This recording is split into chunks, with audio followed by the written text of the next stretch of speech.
De 15 a 17, Paren el Mundo. Conducción, Denise Mota y Brian Majlin. Producción, Gonzalo Yuria. Paren el Mundo.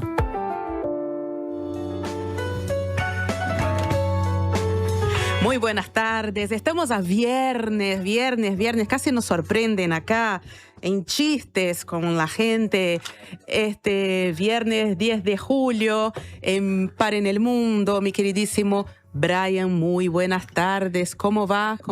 Buenas tardes, querida Denise Señor Mota. Majlin. Señor Majlin, ¿cómo le va? ¿Cómo Muy estamos? Muy bien acá. Disfrutando del fin de la semana, esperando el fin de semana, esperando el próximo partido. Sí, lo hemos esperado con fuerza. El próximo partido de ahora, en un ratito. Exactamente, que en una hora. Sí, en una hora, Bélgica y España. Bueno, sí, esperando ansioso eso, y obviamente lo de mañana es ya un momento. Lo de mañana es como... Vos ya empezaste a sufrir, Brian. Ya entré en modo sufrimiento. Muy bien. Ayer como explotó, gente. Si quieren opinar, ¿qué esperan para mañana? Escriban. No, ¿qué quieren o qué esperan? ¿Qué esperan? Bueno, ¿qué esperan? Porque lo que quieren ya ayer, creo que ya quedó claro ayer. Fue bastante parejo. Fue bastante parejo, creo que estuvo muy equilibrado. No, y quiero ver también qué piensan respecto de España y Bélgica, porque exacto, si vos me preguntás, hasta hace poquito, cuando quedaban todavía más países latinoamericanos, africanos, ahí había mucho comentario en favor de este tipo de manifestaciones. Bueno, que ganen los europeos, que pierdan los europeos, entonces que ganen los africanos, que ganen los latinoamericanos. Argentina, caso aparte. Argentina juega en una liga aparte. Estaba un poco esa situación. Quiero ver ahora qué piensa entre Bélgica y España, por ejemplo. O sea, no, Bélgica no porque es un país colonialista. Bueno, no, España no porque España es súper amable. Sí, pero bueno, viste, hay colonias y colonias. Hay imperios e imperios.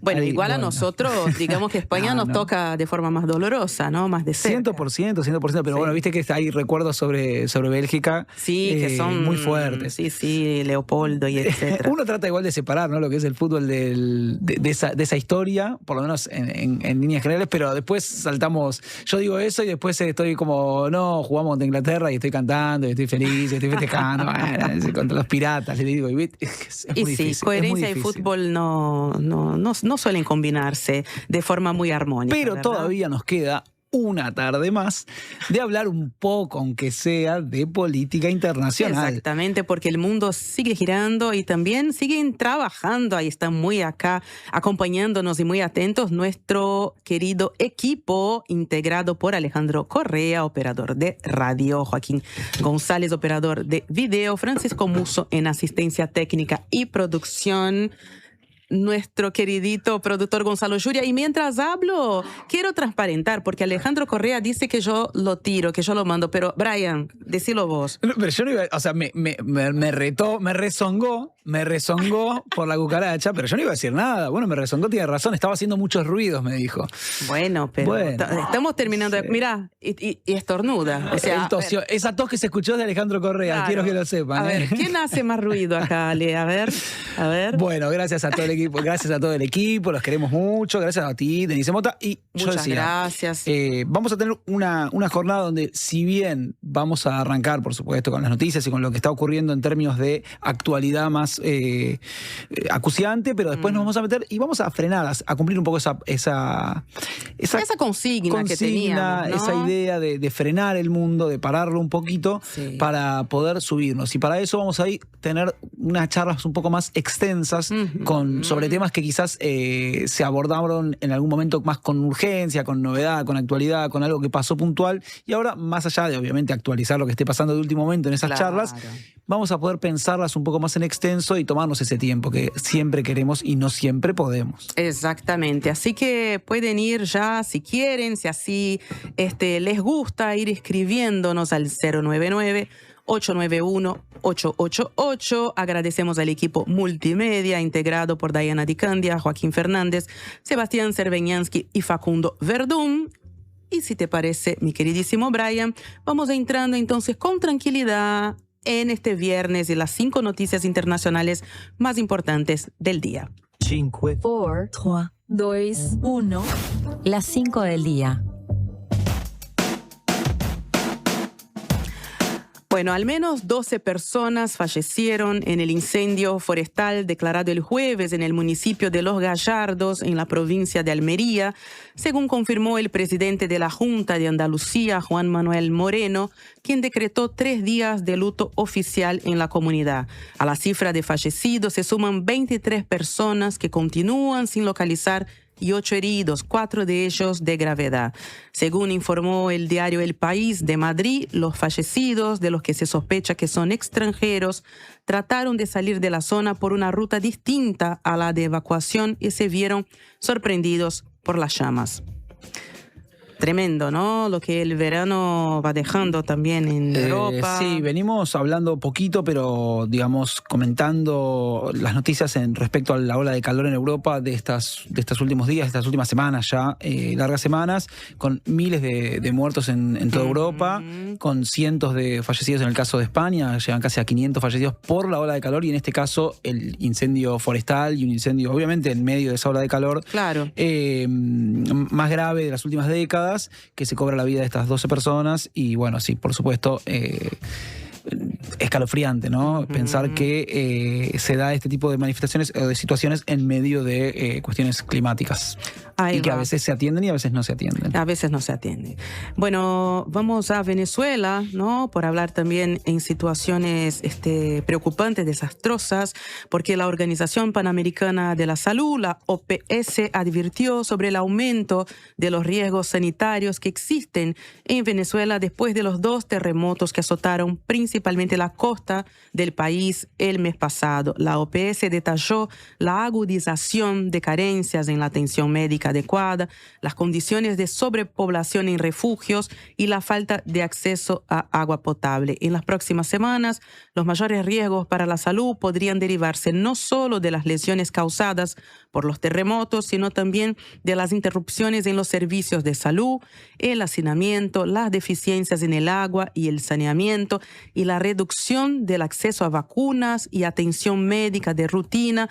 Así expresó el director de la OPS, Jarbas Barbosa. Nosotros, en los contactos que hemos tenido con Venezuela, con Carlos David, desde allí, él nos contaba de la organización ciudadana, incluso en términos de medicamentos, y un poco comentaba que en algún momento también eso iba a terminar, ¿no? Porque no se podría seguir asistiendo a la gente de forma voluntaria por mucho más tiempo. Él mismo decía que estaba usando mascarilla, que todavía había mucha gente en las calles, que los servicios sanitarios no están dando abasto, que había cuerpos por las calles. Y nosotros también informamos que la Organización Mundial de la Salud también ya estaba advirtiendo que podría haber brotes de enfermedades varias por esta situación. Sí, las cifras oficiales en este momento en Venezuela son alrededor de 3.900 muertos declarados por el gobierno, poquito más de 16.700 heridos y alrededor de 30.000 desaparecidos se estima que todavía hay en Venezuela en este momento, perdón.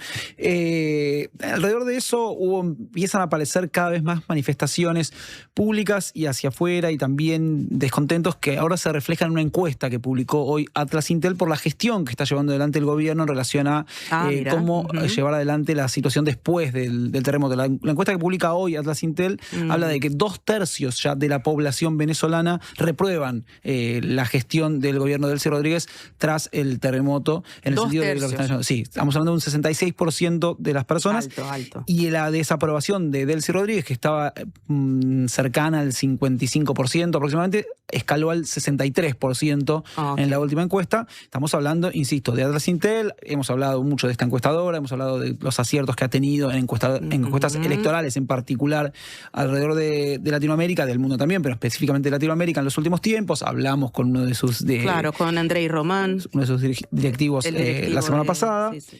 Y en este caso, esta encuesta, también publicada junto con Bloomberg, da cuenta de que aquellos que están llevando adelante el gobierno interino, más allá de la situación obviamente ahora especial y nueva que tiene que ver con lo que es una tragedia natural, luego mal gestionado, o por lo menos reprobada su gestión por parte de la población a partir de las acciones de gobierno, pero ya veníamos de una situación donde un gobierno interino que estaba siendo cuestionado por analistas, pero también por diferentes personalidades públicas en Venezuela y diferentes organizaciones civiles, en función de que venía a darle continuidad a las intenciones del gobierno, no de Nicolás Maduro, sino de Donald Trump en su política de tomar el control de Venezuela, o por lo menos de la administración del petróleo y de los recursos energéticos de Venezuela, y en esa especie de protectorado que estaban llevando adelante, mucha población empieza a sentirse los que ya eran opositores, por supuesto, y los decepcionados de Estados Unidos en ese caso, claro, y los que eran oficialistas y apoyaban todavía al gobierno empiezan a decepcionarse también. Todo recrudece con obviamente el terremoto, el doble terremoto, la cantidad de muertes, de desapariciones y la mala gestión y administración, que redunda en esto que tanto el titular de la OPS como recién señalabas, lo que Carlos nos ha contado, el colega desde Venezuela en su momento, de lo que estaba pasando en las calles de La Guaira y de Caracas. Así es, vamos a Ucrania porque al menos 25 jefes de Estado y de gobierno, incluido el presidente ucraniano Volodymyr Zelensky, participarán el lunes en París en una reunión de la coalición de voluntarios destinada a ampliar el apoyo a Ucrania y la presión sobre Rusia, según anunció el viernes la presidencia francesa. El objetivo de esta reunión, de esa cumbre, es impulsar un alto el fuego y la reanudación de las negociaciones de paz, según expresaron desde la presidencia de Francia. La coalición, integrada por 35 países, es una iniciativa de Francia y el Reino Unido para brindar apoyo militar a Ucrania y ofrecer garantías de seguridad, lo que conlleva el despliegue de una fuerza multinacional en territorio ucraniano tras un acuerdo de paz, una idea rechazada por Moscú. Sobre eso, hoy Reuters publicó un informe basado en entrevistas con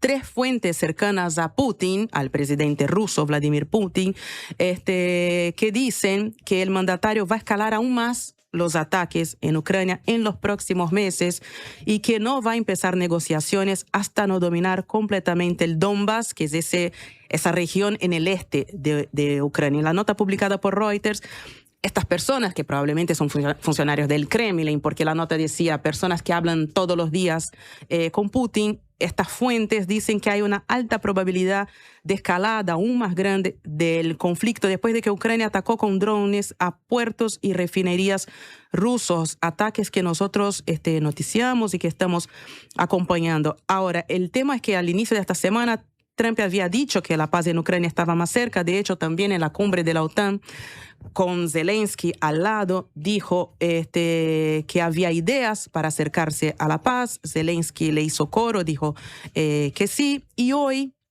después de todo eso, en una rueda de prensa, el portavoz de Putin, Dmitry Peskov, dijo que no hay voluntad por parte de Kiev para negociaciones pacíficas. Y sobre estas declaraciones de Trump, que estaban cerca de un acuerdo de ideas de paz, Peskov dijo que el gobierno de Estados Unidos estaba confundido. Dijo, más bien vemos que están un poco confundidos en la Casa Blanca sobre que a través de la escalada, a través de la presión militar, se puede propiciar un arreglo pacífico. Esa es una conclusión errónea. No sé qué pensará de la cumbre de París, que va en esa misma dirección, pero en relación a Trump, eso dijeron hoy.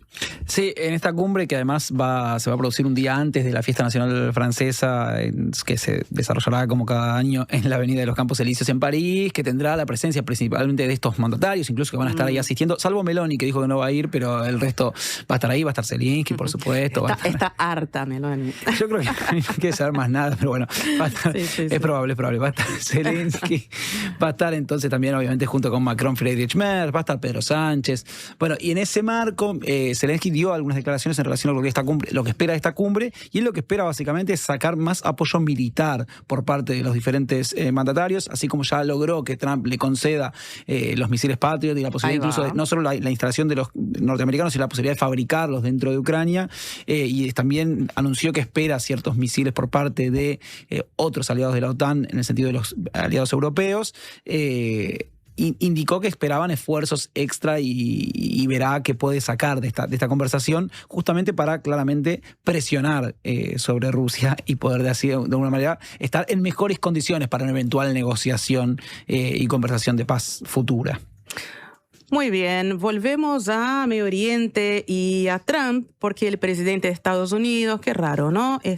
Parece que cambió de discurso, no sabemos de idea, pero Donald Trump ahora dice que accedió a continuar las conversaciones con Irán para una posible solución al conflicto tras, según dijo él, la solicitud de Teherán, aunque el líder republicano agregó que la tregua terminó. Sin embargo, desde la República Islámica no respaldaron las afirmaciones de Trump sobre esa eventual vuelta a las negociaciones. En ese sentido, el secretario del Consejo Supremo de Seguridad Nacional, Mohammad Bagher Zolgar, advirtió este viernes de posibles ataques de represalia contra Israel al asegurar que ese país no quedará exento de su respuesta tras las 2 jornadas de bombardeos de Estados Unidos contra la República Islámica esta semana.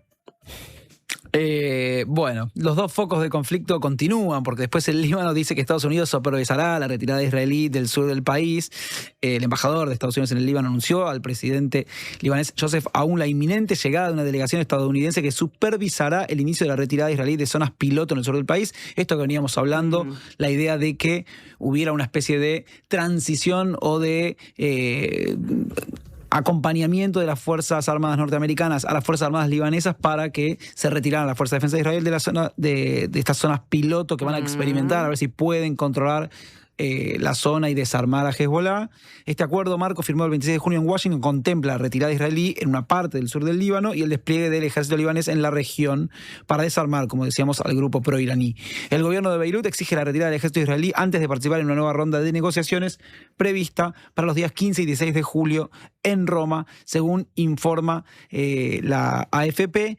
En ese sentido, el ministro de Defensa israelí, Israel Katz, ya se pronunció tras estas declaraciones y tras conocer esta intención por parte del Líbano de actuar junto con Estados Unidos, y dijo que de ninguna manera se iban a ir de las zonas de seguridad dentro del Líbano, con lo cual todo esto va a escalar en los próximos días y estaremos atentos porque va a ir escalando hasta que se produzca ese eventual encuentro del 15 y 16 de julio en Roma, antesala al encuentro del 21 de julio, donde Joseph Aoun estará en la Casa Blanca junto a Donald Trump conversando sobre la continuidad de la situación del Líbano.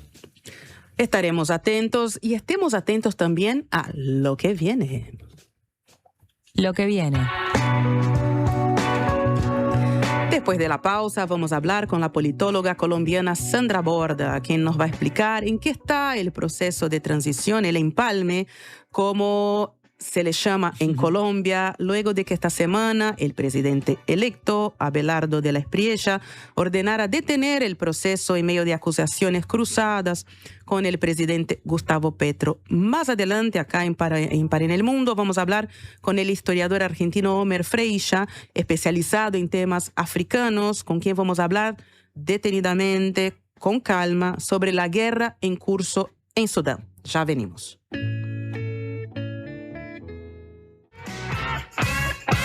Seguimos en Para en el Mundo, música de fondo, gracias Ale, gran música de fondo, gracias a Ale. Vamos a recibir ahora, Denise, si te parece, a nuestra queridísima ya politóloga, analista política de la situación colombiana, que nos ha ayudado a entender muchísimo de la situación, no solo preelectoral, postelectoral y ahora en este proceso de empalme trunco, este empalme legal que incorpora la Constitución colombiana y que exige, la ley colombiana, perdón, y que exige que el mandatario saliente y el ingresante tengan administrativamente ciertas reuniones para desarrollar lo que es la entrega del material que permita un diagnóstico y luego llevar adelante las políticas por parte de, en este caso, Abelardo de la Espriella, que asume el gobierno. Esto ha quedado medio trunco, pero primero saludamos para eso a Sandra Borda. Sandra, ¿cómo estás? ¿Nos escuchás? Sí, los escucho. ¿Me escuchan ustedes a mí? Buenas tardes. Sí. Te escuchamos muy bien. Te voy a pedir un favor, a ver si me seguís. Y si me decís que no hay ningún problema, pero que tiene que ver con algo futbolístico. Yo sé que Colombia perdió. No es ningún tipo de broma ni molestia para nada. Al contrario, por lo menos tanto Denise como yo queríamos que Colombia ganara, así que eso lo dejamos de lado. Pero sí. Colombia está haciendo ya compañía a Brasil, así que a Uruguay, Sandra. Así que nosotros estamos en el mismo barco. Pero tiene que ver con algo que vincula al fútbol colombiano y a la violencia que ocurre a veces en Colombia y que ocurre muchas veces en todos los países con lo que tiene que ver con el fútbol.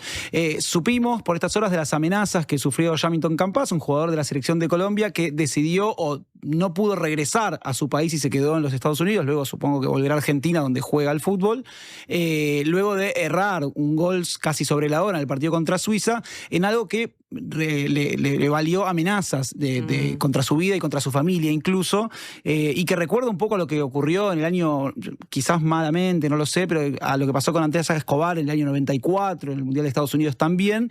Entonces quería preguntarte si estás al tanto, si se está hablando de eso en Colombia, porque en redes se habla todo el tiempo sobre eso y acá llega mucho. Entonces quería saber cómo lo estás viviendo eso. Una avalancha de noticias enorme hoy en Colombia y alcancé a escuchar algo esta mañana, pero no escuché la historia completa. Es un muy mal recuerdo porque ese vínculo grande entre violencia y particularmente fútbol, porque no es con todos los deportes, es una cosa que nos levanta muy malos recuerdos a los colombianos de una época tremendamente difícil y además del fallecimiento de una figura absolutamente fantástica en el fútbol colombiano como fue Andrés Escobar. Entonces esperemos que esto no pase mayores y que las autoridades ya estén a cargo, porque en serio que nadie quiere revivir esa época en este país. No, claro, bueno, quería traerlo porque realmente no me sorprendió que en este momento, más allá de que toda la semana venimos hablando un poco de la situación entre De la Espriella, Petro, Cepeda, el empalme y demás, en las últimas horas empezó a hacer noticia Colombia, por lo menos a través de las redes, muchísimo por esta situación, y por un lado nos preocupó y por otro lado queríamos saber cómo lo estaban viviendo desde allí, y además porque el tema de la violencia política y de la violencia en general es uno de los temas de debate ahora en el tema de la transición de gobierno entre uno y otro actor, con lo cual ahora sí nos metemos de lleno, si te parece, en este empalme trunco, para que nos cuentas un poco qué ha pasado, si es que quedó detenido, si hay avances, cómo está la situación ahora. Es una situación tremendamente confusa porque además las dos partes se están peleando la narrativa de haber sido quienes levantaron el empalme, ¿no? Primero, al parecer, la campaña de Abelardo de la Espriella se enteró de que el presidente Petro iba a levantar el empalme y entonces ellos decidieron anunciar el levantamiento del empalme primero. Creo que para un poco de contexto, esto es resultado de una discusión que tal vez empezó con los resultados de la primera vuelta y que además también tiene unos antecedentes en la campaña de Abelardo de la Espriella. La campaña de Abelardo de la Espriella durante la primera fase, y creo que eso fue algo que se terminó corroborando en una entrevista que hizo hace muy pocos días una de las figuras más importantes de esa campaña, Carlos Alonso Lucio, que es una persona que además también viene del M-19, igual que Petro, pero él terminó en la derecha mientras que Petro terminó en la izquierda, las paradojas de la lucha armada. Y en la entrevista él lo que dice es que una de las funciones del nuevo gobierno va a ser adelantar un proceso judicial contra, digamos, aquellas personas del gobierno que han tenido vínculos con grupos ilegales o que han, digamos, ellos tienen una lectura del fallido proceso de paz como más bien un proceso en el que el gobierno le entregó soberanía y le entregó prerrogativas a los grupos armados ilegales, y entre toda la narrativa amenazó abiertamente con la posibilidad de iniciar un proceso judicial contra el presidente Petro, y no solo eso, sino también extraditarlo a Estados Unidos. En la campaña de Abelardo de la Espriella han adquirido el hábito de amenazar a todo el mundo, uno, con tener influencia para quitarles la visa para viajar a Estados Unidos, o dos, con extraditarlos a Estados Unidos para que se adelante un proceso judicial en su contra. Y entre esas amenazas, pues obviamente surgió la amenaza al presidente Petro, y el presidente lo que dice es pues que bajo esas circunstancias él no puede continuar con el proceso de empalme. El otro argumento es el argumento alrededor de la legitimidad del resultado electoral. Petro y ahora la izquierda completa han adoptado completamente la narrativa de que hubo fraude en las elecciones. Ellos dicen que van a iniciar un proceso judicial y pues lo que dice De la Espriella es: si esta gente no cree que yo gané por la buena el proceso electoral y si no me conceden la legitimidad de ser el presidente democráticamente electo de Colombia, pues no tiene ningún sentido que yo adelante un proceso de empalme con este gobierno. Entonces, en medio de estos cruces, pues, básicamente lo que creo es que les cuesta mucho trabajo sentarse a conversar. El gobierno dice que lo que está buscando la oposición es casi que armar un tribunal de la Inquisición en contra del gobierno utilizando estas comisiones de empalme, y que ellos tampoco están dispuestos a hacer eso. Sandra, ahora el 7 de agosto, pase lo que pase, Abelardo de la Espriella tiene que asumir, ¿no? ¿Existe alguna posibilidad de que no lo haga? No, y ya el mismo presidente Petro anunció que él se va. Sí, lo ha dicho en varias ocasiones, incluso ayer el presidente Lula da Silva de Brasil reveló que había tenido una conversación telefónica con Petro y que Petro le había dicho que él el 7 de agosto sale de la Casa de Nariño y no hay ningún problema. Entonces, toda la narrativa cuestionando el fraude electoral no es una narrativa diseñada para que el gobierno continúe, eso parece claro en este momento. Es una narrativa más bien diseñada, y diría yo de una forma muy torpe desde el punto de vista de la negociación política, para constituirse como la base o el punto de partida sobre el cual la oposición ahora, la izquierda, va a interactuar con el gobierno. Ahora, en esa lectura de lo que estás haciendo, yo veía también algunos comentarios de Cepeda, que si bien es cierto que se alinea, y vos bien decías, toda la izquierda ahora se manifiesta contraria a la elección, o por lo menos descree del resultado, o simplemente dice, bueno, desobediencia civil, hace algunos llamamientos. Igual parece haber una cierta discusión o disputa entre Cepeda y Petro. Yo pensaba si esta diferenciación que tienen las manifestaciones públicas puede leerse, puede entenderse como una cuestión, primero, una cuestión fáctica. Después del 7 de agosto, los dos pasan a ser opositores y ninguno tiene un cargo en el sentido del Ejecutivo. Entonces, líder de la oposición o líder de algo va a quedar uno solo, y quizás pareciera como que están disputando ese lugar. ¿Puede entenderse como eso, o en realidad se encolumnarán detrás de Petro? Pues, digamos, lo primero es que ciertamente después de que se termine el gobierno, Petro no va a tener ningún puesto. Iván Cepeda, por ley, sí va a pasar a ser congresista, va a pasar a ser senador. Eso quiere decir que él será el jefe de la bancada del Pacto Histórico en el Congreso, y como tal será el jefe, yo creo, de la bancada más grande que se va a declarar en abierta oposición al gobierno. Eso de un lado. De otro lado, la dinámica que hemos visto es que efectivamente ha habido un par de instancias en las que Petro tiene una posición, Iván Cepeda tiene una posición distinta, pero después de esas divergencias siempre hay una reunión entre los dos y siempre termina primando la posición de Petro. Entonces, por ejemplo, en el tema del reconocimiento de los resultados electorales, Iván Cepeda salió a los 2 días a decir aceptamos que el resultado es legítimo, no vamos a continuar haciendo, digamos, ningún tipo de proselitismo basado en la idea del fraude.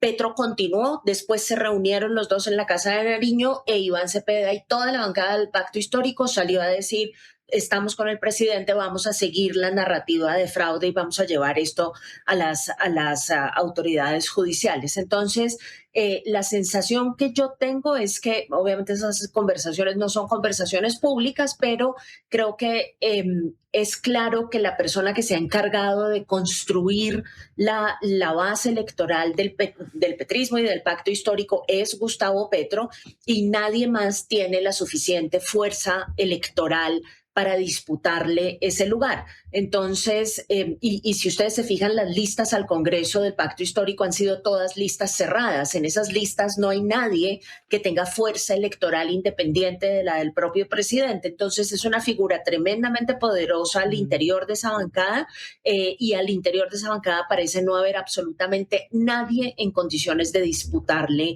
ese argumento del fraude. Algunos, es una cosa medio paradójica, porque antes de la reunión de la bancada en el Palacio de Nariño, algunos de los congresistas dieron declaraciones diciendo: no, nosotros reconocemos el resultado, no sé qué, y los entrevistaron después de la reunión y ya estaban todos exactamente en la misma página diciendo: aquí hay que iniciar un proceso judicial, pudo haber habido fraude y lo vamos a reconocer. Digamos, Abelardo de la Espriella como el presidente democráticamente electo. Eso sí, se trata de una bancada bien disciplinada y bien obediente. Sandra, ¿qué se viene? O sea, ¿cuáles son los ministros hasta ahora designados por de la Espriella? ¿Quiénes son estas personas? ¿Qué perfiles tienen? Pues miras, hay hasta ahora 7 ministros. El ministro del Interior, que fue el primero que se nombró, es un político profesional de toda la vida en Colombia, Rodrigo Lara, que es hijo además de un ministro, tal vez el primer gran asesinato del cartel de Medellín fue el asesinato de su padre, de Lara Bonilla. Luego es una persona que heredó las credenciales políticas de su papá y ha militado en distintos partidos a lo largo de su vida, ha sido congresista y demás, es un político profesional. Hay un nombramiento ya del ministro de Defensa, que también era muy importante para ellos. En Colombia, desde hace algunas décadas había una tradición de nombrar a ministros de defensa civiles y este gobierno, como mucha gente lo pronosticó, regresó al nombramiento de una figura militar, de hecho como también lo había hecho Petro, ¿no? Que es una cosa bien paradójica. Tenemos canciller desde ayer, que es una persona que no era muy conocida acá en Colombia, pero que después de indagar mucho se supo que era una persona muy cercana al segmento MAGA republicano de la Florida, con todo el paquete, pues negacionista del COVID, negacionista del cambio climático, negacionista de todo, básicamente. Sí. Es una figura bien particular. Sí, en Brasil se está comentando mucho de ese canciller. Sí. Sí, y hay un ministro, el ministro de Hacienda, que se suponía iba a ser la cuota tecnocrática, también es una persona venida de un partido tradicional, del Movimiento Salvación Nacional. Su padre fue un político muy importante, conservador en Colombia, que también fue asesinado. Luego, digamos, si agarras los 7 ministros, los 7 nombramientos que se han hecho, la conclusión es, primero, que son todos políticos tradicionales. Digamos, aquí no hay esta cosa que decía él, que no tiene nada que ver con la clase política y que solamente iba a gobernar con lo que él denominaba los nunca. Bueno, pues el único outsider fue él entonces, finalmente.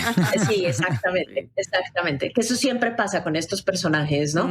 Y la otra cosa es que la esperanza que tenían algunas personas de que él tratara de moverse un poco en una dirección más moderada y nombrara un gabinete entre tecnocrático, moderado, plural, pues definitivamente no pasó. Él está gobernando con políticos que se han comprometido al 100% y hasta los tuétanos con sus preceptos, con sus ideas, con sus posiciones, y hay una presencia importante también de movimientos cristianos. La ministra de Educación es una mujer que ha sido desde hace mucho tiempo, también viene de la clase política tradicional, pero es, digamos, de este tipo de personas que defiende también políticamente la agenda cristiana. Es una persona claramente antiderechos de minorías, ha tenido posiciones en el pasado muy cuestionables alrededor de esos temas, pues para nosotros los que somos los liberales, y pues que esté en el cargo del Ministerio de Educación, creo que hace su nombramiento, al igual que el nombramiento del canciller, los dos más polémicos hasta el momento.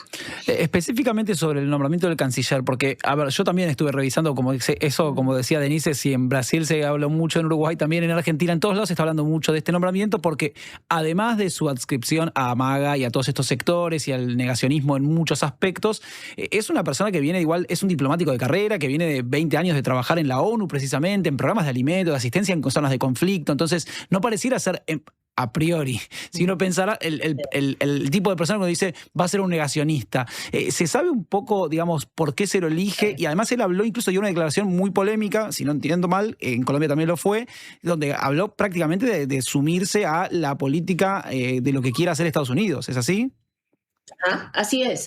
Es una carrera un poco rara porque él empieza por vínculos familiares a trabajar en la organización, en la FAO, en Roma, y por ahí entra al servicio en Naciones Unidas, en donde dura efectivamente 20 años, pero es muy particular porque si hay una característica propia de la burocracia de Naciones Unidas es que la gente que se queda mucho tiempo va subiendo paulatinamente de rangos, y por razones que desconocemos, él nunca lo hizo. Esos cargos que ocupó en Naciones Unidas nunca fueron cargos directivos, y más o menos en el 2012 sale completamente de Naciones Unidas y no volvimos a saber qué hizo después de eso. Empieza a aparecer, como lo reportan el New York Times y lo reporta Político, como parte de la campaña de desinformación que se adelantó en la Florida para reclutar el voto hispano en favor de la reelección de Trump. Él era un analista como súper activista en medios de comunicación de estos MAGA en la Florida, y hizo parte de toda la campaña de desinformación clásica de los conservadores radicales en Estados Unidos. Es anti-Soros, por ejemplo, hasta los tuétanos, es anti-migración. Él califica la migración como una invasión y a los migrantes como invasores. Y digamos, el deber constitucional del canciller colombiano es también representar a los colombianos en el exterior, es decir, a nuestros propios migrantes, cosa que va a generar problemas grandes. Es decir, es una persona que tiene una trayectoria que apenas muchos acá estamos tratando de seguir y tratando de entender, porque como digo, él no era conocido en Colombia. Cuando lo presentaron los medios de comunicación ayer, lo presentaron como un gran académico de las relaciones internacionales y todo mi gremio se quedó mirándose los unos a los otros como diciendo, ¿cómo? ¿De dónde? O sea, ¿cómo es posible que no lo conozcamos? Y efectivamente, después de mirar la hoja de vida con cuidado, nos dimos cuenta que efectivamente no es ni académico ni internacionalista, tiene esa trayectoria que mencionas en Naciones Unidas, y es muy cercano, como digo, a esta bancada MAGA hispana de la Florida. Sandra, en Brasil se lo relaciona mucho con Ernesto Araújo, que fue el canciller de Bolsonaro. Tienen perfiles muy parecidos. Y allá se ha informado, y es cierto, o sea, yo verifiqué que Omar Bula, dijo que China es la mugre del planeta, por ejemplo, siendo que China es un aliado entre el segundo más importante de Colombia. También el análisis que se hace en Brasil, que tal como Araújo va a hacer el trabajo ideológico, mientras el presidente va a hacer el trabajo pragmático, porque Colombia no va a desechar la alianza con China. ¿Cuál es el análisis que vos haces? Sí, tiene unas declaraciones que son muy particulares. Yo ayer gasté todo mi día recolectándolas y tengo que confesar que me resultó hasta divertido, porque hay una, por ejemplo, en la plena campaña de Estados Unidos en la que dice todo sector, toda persona que no apoye a Donald Trump es eso, ¿no? Es mugre, es porquería. Entonces ahí puso a China, puso a Obama, puso a los liberales, puso a Soros, o sea, es un activista pro-Trump de los más reconcentrados. Y yo creo que el caso que mencionas de Araújo en Brasil y otros casos en América Latina dejan entrever una dinámica que es muy interesante, y es ese proceso de construcción de una red populista, conservadora, de derecha, muy guiada por Estados Unidos, muy guiada, entre otras cosas, además ni siquiera desde Washington, sino desde otros lugares, particularmente desde la Florida, y que están empezando, digamos, a construir como una red de operación a la que yo creo que tenemos que prestarle muchísimo cuidado, porque es una red de operación que tiene componentes ideológicos, que tiene un proyecto común, que es, al decirlo menos, polémico, y que adicionalmente opera en contra de los principios clásicos de la soberanía, porque básicamente lo que estamos haciendo es armar una red para seguir los preceptos de Washington en estos países latinoamericanos, y eso obviamente nos va a generar muchos problemas. Ayer, en las declaraciones que él dio, corrigió su posición sobre China. Dijo, ayer corrigió todo, obviamente. Solo le faltó borrar las redes sociales, como hacen algunos. Sí, total. Pero ya no puede, digamos, o sea, ya es demasiado tarde, ya quedó todo registrado. En Internet nada nunca se pierde, ¿eh? Claro. Y ayer corrigió lo de China, dijo, no, la aproximación que vamos a tener hacia China va a ser pragmática, vamos a tener una forma de relacionamiento tranquila, qué sé yo. Y también corrigió el tema de la soberanía, porque él en varias declaraciones celebró la intervención militar de Estados Unidos en Venezuela. La celebró mucho, de hecho, y dijo que nadie tenía derecho a criticar a Estados Unidos por haber sacado a Nicolás Maduro de la forma que lo había hecho, que antes teníamos que agradecer y demás. Y ayer dijo, uno de las líneas fundamentales de mi gestión como canciller va a ser la soberanía. Vamos a ver cómo se traduce eso. A ver, buenísimo. Vamos a un pequeño corte, Sandra, y ya seguiremos profundizando sobre lo que se viene en Colombia. En el mundo. Producción Gonzalo Yuria. Desarrolla las habilidades que estos tiempos exigen y transforma cada desafío en una oportunidad. La Escuela de Posgrados de la UCU te ofrece maestrías en Educación, Salud, Políticas Públicas, Ciencia de Datos y Estudios Organizacionales. Escuela de Posgrados de la Universidad Católica del Uruguay. Un mundo de oportunidades. En Habitab, resolvé todas tus gestiones. En nuestros más de 520 locales de todo el país. Y también desde nuestras aplicaciones. Más información en habitab.com.uy. Estás escuchando una radio que te pertenece. La Diaria Radio 97.9. Procría abre nuevas inscripciones. Atención productora y productor ganadero criador. ¿Querés mejorar la producción de tu predio sin aumentar los costos? ¿Te gustaría recibir asistencia técnica y formar parte de un grupo de productores? Procría es una oportunidad que ya está mejorando la producción ganadera. Si te dedicas a la cría vacuno mixta, tenés entre 100 y 1.250 hectáreas con Net 100 y querés mejorar tus resultados, esta oportunidad es para vos. Inscribite en la web del MGAP antes del 15 de julio o comunicate con técnicos de desarrollo rural o del plan agropecuario. En Procría ya somos 1000 y ahora te podés sumar vos. Ministerio de Ganadería, Agricultura y Pesca, Institucionalidad Pública Agropecuaria. Se acercan momentos decisivos del Mundial y los escuchás en la Diaria Radio. Este sábado, desde las 17, Noruega-Inglaterra. La previa, el relato, el comentario y el análisis con el equipo de deportes de la Diaria y Por Decir Algo. Y el domingo, desde las 15, repasamos lo mejor del torneo. Subí el volumen. Subí el volumen. La Diaria Radio está en el Mundial. Una presentación de Antel, DirecTV, Bro, Megal y UTE. Durante mucho tiempo pensamos que la salud era solo el cuerpo, pero para estar bien es mucho más que eso. Es dormir tranquilo, es poder hablar con alguien cuando algo te pasa, es pedir ayuda cuando la necesitas. La salud mental importa, y tener un lugar donde te escuchen y te acompañen hace la diferencia. Cuidarse es animar a decir, no estoy bien, y saber que del otro lado hay alguien que te escucha. En el Círculo, la salud mental hace la diferencia. Si tu cédula termina en 7, afíliate vos también al Círculo durante todo julio. Llama ahora al 1870 o en circulocatólico.com.uy. En el Círculo estamos con vos. Cobertura total de asistencia médica. Paren el mundo. Me quiero subir.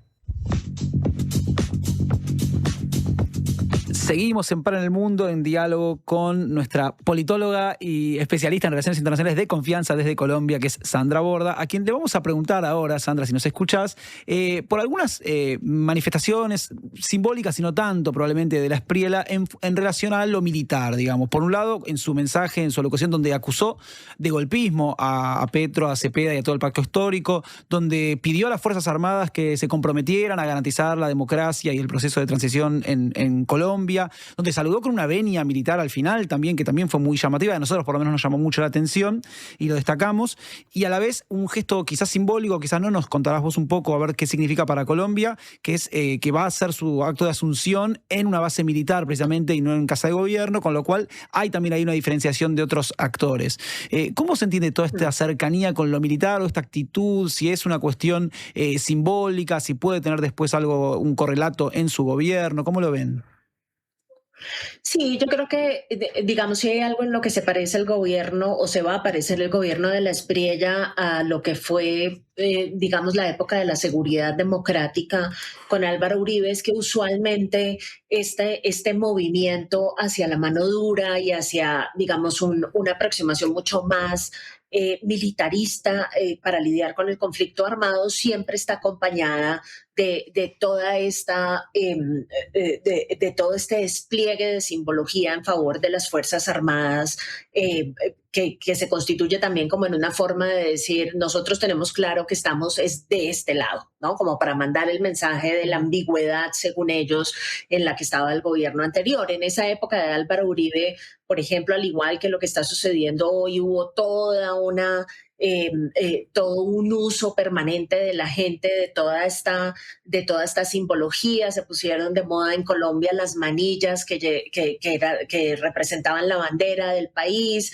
Cuando la gente andaba por las carreteras y veía a un militar, lo saludaba de una forma particular, que era una forma de mostrar su solidaridad y su aprecio por el trabajo que hacen en contra de las organizaciones criminales, y eso ha sido siempre en Colombia una estrategia política de parte de la derecha que han usado permanentemente, y que, digamos, en el caso de Colombia, a diferencia de lo que sucede en otros países latinoamericanos, pues no genera tanta ansiedad y no genera tanta angustia, por lo que nosotros nunca hemos tenido a los militares en el poder. Entonces, yo hablo con colegas argentinos y con colegas en general del Cono Sur, incluso brasileros, y ellos dicen, uy, pero es que ustedes los colombianos con los militares, claro,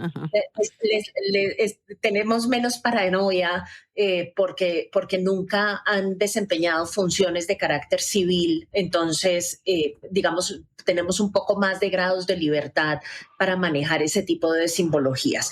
Y eso es justamente lo que está tratando de hacer él con la idea de llevarse la posesión a una guarnición militar y sacarla del Congreso. Ahora, sobre eso hay un debate grande, porque lo que acaba de decir el gobierno colombiano es que eso legalmente no es posible, que existen leyes y que existen disposiciones constitucionales que obligan a que la transferencia de mando tenga lugar en el Congreso y tenga lugar, digamos, en Bogotá. El gobierno entrante dice, no, eso no es necesariamente así, pero ustedes se podrán imaginar que lo que hay detrás de eso es una intención del gobierno entrante de hacerle la vida muy difícil a Petro, porque se podrán imaginar que para Petro irse a una guarnición militar a entregar el mando, pues es un desafío bien complicado en este momento. Entonces, yo creo que lo discutimos la vez pasada que hablamos. Yo creo que el escenario en el que vamos a terminar es un escenario en el que no se van a encontrar los dos presidentes en el ejercicio de transmisión de mando,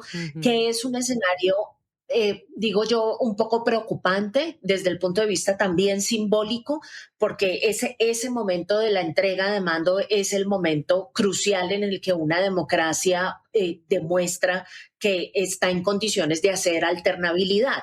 Sí, está en condiciones de pasar de un escenario ideológico y político a otro distinto pacíficamente. Entonces, ese momento de transición es un momento de demostración de la solidez de las democracias, que es muy importante, y entre más avanzan los días, más me convenzo de que yo creo que en esta ocasión no vamos a tener esa imagen particular para la historia.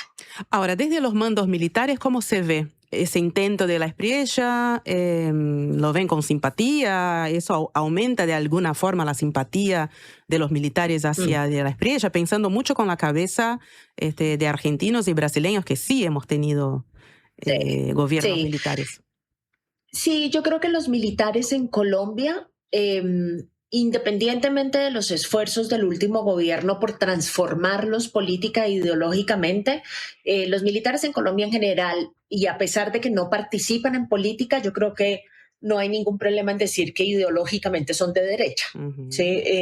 Digamos, si uno le pone a un militar sobre la mesa la alternativa de negociar con organizaciones criminales o la alternativa de combatirlas militarmente, pues siempre van a preferir combatirlos militarmente. Y creo que eso no es propio solo de los militares en Colombia, creo que ese es el instinto de los militares alrededor del mundo. Sí, la formación. Entonces, sí, exacto. Entonces, lo que pasó durante los últimos 4 años es que Petro básicamente sacó la parte más importante de la cúpula militar, porque consideró que esa cúpula militar estaba demasiado asociada y demasiado cercana al uribismo, a la derecha en Colombia, y una de las cosas que está prometiendo Abelardo de la Espriella es retornar a esos generales que sacó Petro, que no sabemos legalmente si va a ser posible o no, y yo creo que esa es una cosa que los militares en general verían con muy buenos ojos, y creo que además ven con muy buenos ojos que el presidente nuevo les vaya a permitir pelear con mucha más libertad en contra de los grupos armados, porque parte de lo que sucedió durante los últimos 4 años es que las restricciones crecieron mucho. Entonces, durante los primeros años, Petro no autorizó bombardeos aéreos porque durante la administración Duque hubo en esos bombardeos menores de edad reclutados por las organizaciones armadas que perecieron y Petro quería evitar eso, aunque al final le tocó retomarlos. Y por cuenta del avance de la paz total, lo que nos hemos venido enterando es que había muchas restricciones de operación militar impuestas desde el gobierno como resultado de la necesidad de hacer pequeñas concesiones aquí y allá como gestos de paz con esos grupos. Yo creo que esa situación era una situación sin duda alguna tremendamente incómoda para los militares y que hoy tengan un presidente que va a decir, bueno, no más gestos de paz, lo que necesitamos es una ofensiva militar dura. Creo que eso los deja mucho más en su elemento. Una pequeña, te pido que nos metamos un poquito, aunque sea antes de despedirnos, sobre ese tema de los grupos armados, las cuestiones criminales, el tema de la situación de la violencia política y sobre todo de la violencia en general en Colombia, e incluso hasta si querés, si te animás y podés, quizá diferenciar lo que es violencia política de violencia a secas en este momento, porque uno habla de grupos armados en Colombia y tiene la tendencia, la tentación, incluso por una cuestión de casi como de resorte histórico, de pensar en grupos que tienen unos ideales políticos determinados y quieren cambiar de alguna forma el sistema vigente, y capaz hoy no estamos en ese momento y uno pierde de vista eso, y uno de los grandes factores por los cuales entiendo de la Espriella también avanza en su campaña y luego gana las elecciones es por precisamente el fallido proyecto de paz del Pacto Histórico. Entonces, ¿con qué grupos armados nos encontramos actualmente y a qué se dedican estos grupos y cómo está operando esa situación y qué se espera que haga de la Espriella sobre esos, más allá de habilitar nuevos operativos o bombardeos? Sí, no te los voy a nombrar todos porque hay zonas del país en las que hay hasta 18, entonces nos alargamos, pero sí voy a decir una cosa que creo que es importante, y es que a diferencia de lo que sucedía décadas atrás, el problema de seguridad en Colombia hoy en día no es predominantemente el resultado de la violencia política, que en ese entonces sí era la violencia dominante, la violencia entre unas guerrillas de izquierda tipo FARC, que ya se desmovilizó, o el ELN, que además eran guerrillas grandes y que estaban desafiando la autoridad del Estado con ideologías políticas claras y definidas, es decir, tu clásica guerrilla heredada pues de la época de la Guerra Fría en América Latina y demás, era exactamente eso lo que teníamos. Lo que pasa es que eran guerrillas muy poderosas, particularmente las FARC. Lo que tenemos hoy es una combinación de ese tipo de guerrillas, particularmente creo que la última que queda, que uno todavía podría adjudicarle algunos elementos ideológicos, es el ELN, aunque también, digamos, está involucrada en otros espacios de crimen organizado que son complicados, entonces no es puramente política o ideológica. Están las disidencias de las FARC, que es el grupo que no se incorporó a la vida civil por cuenta del proceso de paz, un grupo minoritario de las FARC que además no se incorporaron al proceso de paz porque era la parte de las FARC que estaba más metida en el negocio del narcotráfico y entonces por supuesto no tenía ningún incentivo para abandonar ese negocio e ingresar a la vida civil. Y luego tienes una plétora enorme de organizaciones criminales que están dedicadas a una multiplicidad de actividades criminales que van desde la minería ilegal hasta el tráfico, trata de personas, siguiendo por obviamente narcotráfico. Es decir, no solamente hemos experimentado una multiplicación del número de organizaciones, sino además una multiplicación de la cantidad de actividades ilegales disponibles en Colombia en este momento. Entonces, esos grupos operan principalmente en la zona de frontera con Venezuela y en el sur de Colombia, y el problema de seguridad que generan es más grave que en el pasado, porque antes era solamente la pelea entre guerrillas y Estado, y ahora resulta que una muy buena parte del problema que tenemos es el fuego cruzado, la guerra entre organizaciones insurgentes y organizaciones criminales sin presencia del Estado y que están asfixiando completamente a la población civil en esas zonas de conflicto. Entonces creo que en este momento la versión que tenemos del conflicto en Colombia es una cosa mucho más complicada y mucho más compleja y difícil de resolver que lo que tuvimos en el pasado. Por eso es que el desafío en materia de seguridad es un desafío muy grande para el gobierno que llega, y las propuestas que han hecho hasta ahora pues no han generado sino polémica, porque estamos otra vez con la idea de armar a civiles, que era lo mismo que había sugerido Álvaro Uribe en la época de las Convivir y que nos generó tantísimos problemas de derechos humanos y terminó en una fusión ahí un poco complicada y escandalosa con los grupos paramilitares, y digamos seguimos sin tener como un plan grueso, estructurado, bien armado para lidiar con esta novedad en materia de conflicto que tenemos en este momento. Sandra, muchísimas gracias. Estaremos atentos al 7 de agosto para ver cómo se empiezan a implementar o no todas las promesas de Abelardo de la Espriella, y vamos a contar, como siempre, con tu generosa contribución en profundidad. Sandra, muchas gracias. Buen fin de semana. Por supuesto, será un gusto. Buen fin de semana. Saludos. Bueno, mi querido, vamos a un pequeño corte y ya volvemos a Par en el Mundo.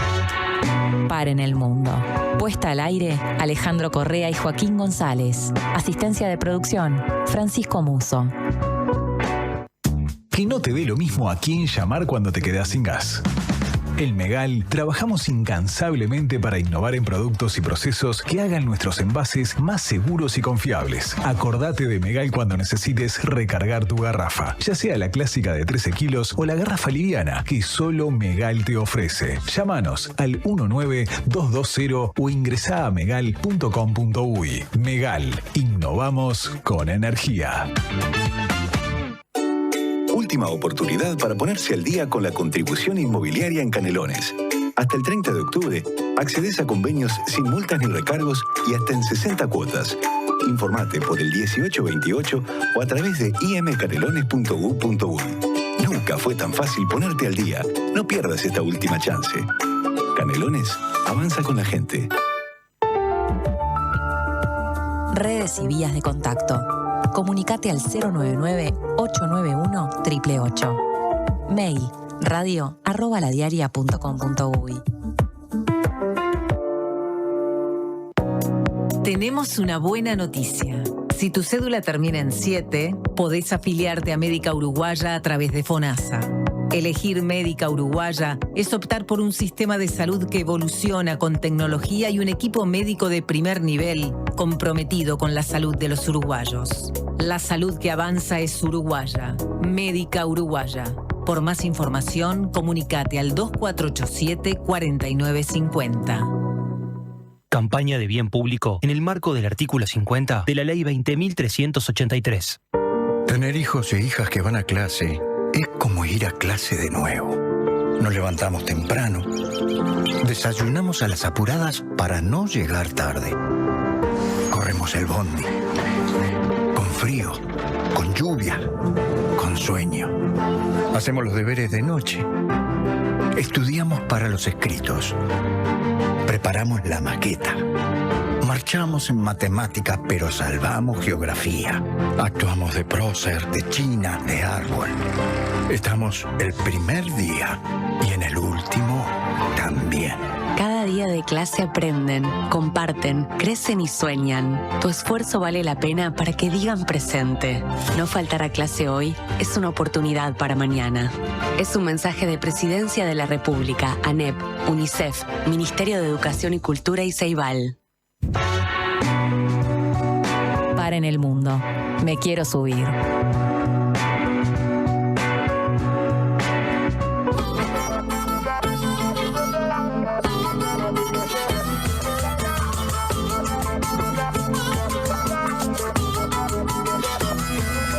Te pido que comprendas, tú sos insuficiente.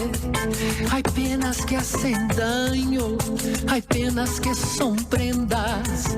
Si acaso estoy llorando, tal vez es porque quiera. También conozco la cara del mundo muerto, también te quiero a ti. No hay nada más presente en mi corazón. Te pido que comprendas, vos sos adolescente. Hay penas que hacen daño, hay penas que son prendas.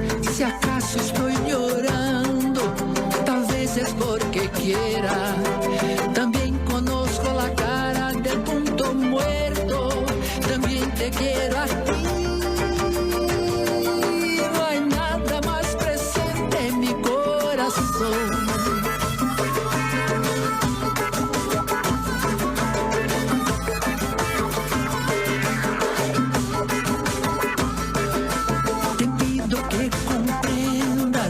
Vos sos inteligente, hay penas que hacen daño, hay penas que son prendas.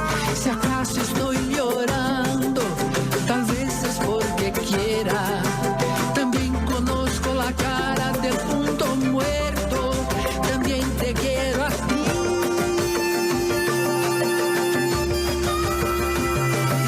No hay nada más presente en mi corazón.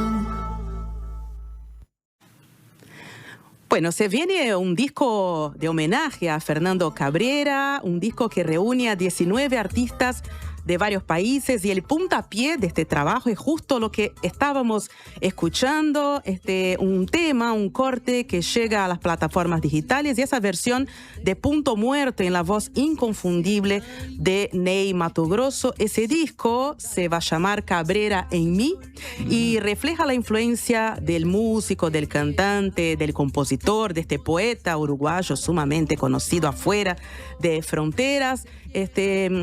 Refleja la influencia de Cabrera sobre la obra de diversos artistas de América Latina y más allá, ya que además de intérpretes latinoamericanos en este disco, también va a haber homenajes de cantantes europeos. Esa regrabación que escuchamos de Punto Muerto, que es una canción de 1989, es el homenaje que le tocó a Ney Matogrosso a Cabrera. ¿Y quién es Ney Matogrosso? Muchos uruguayos lo conocen porque Ney ya estuvo en Montevideo algunas veces, y la última vez fue hace 2 años en el Sodre.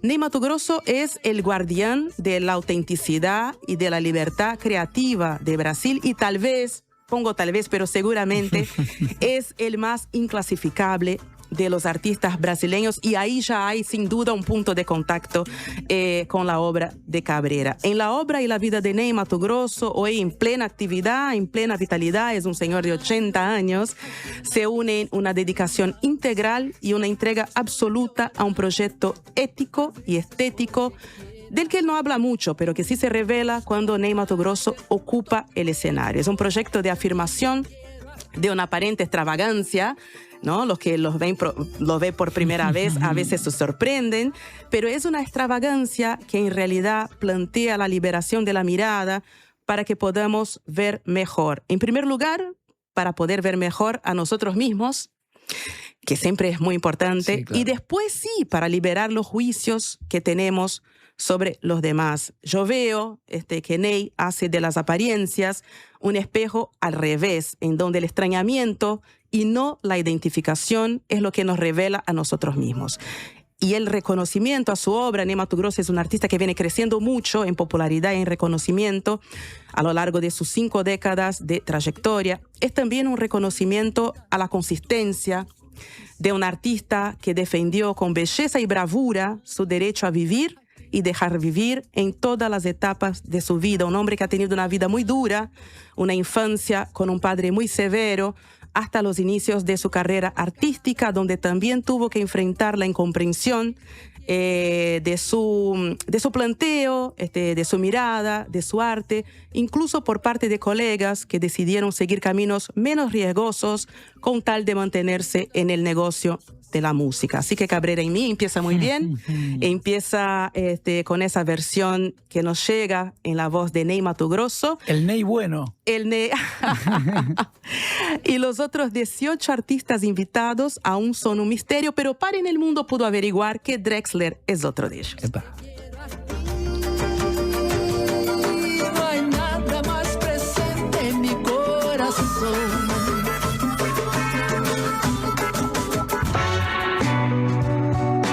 De 15 a 17, Paren el Mundo.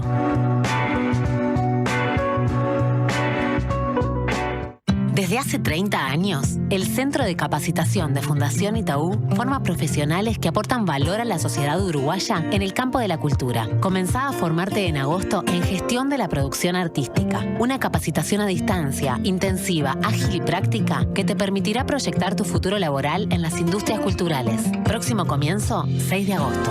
Cupos limitados. Más información en www.fundacionitaú.com.uy. Fundación Itaú. 30 años gestionando cultura. Hubo un momento en que todo era incertidumbre. Y mientras muchos esperábamos respuestas, Gonzalo Moratorio trabajaba para encontrarlas. Su aporte ayudó a Uruguay a enfrentar la pandemia. Hoy, Gonzalo necesita de nosotros. Colaborá con el colectivo solidario en locales Habitat o a través de la app. ¿Usted sabe por qué nos siguen eligiendo? Porque somos credibilidad, confianza, contención y compañía calificada. Porque además le brindamos a los socios más de 20 talleres multitemáticos en la Fundación SECOM destinados a promover la calidad de vida y muchos beneficios más. Porque estamos para usted las 24 horas, los 365 días del año. SECOM, primer servicio de compañía de Uruguay y del mundo.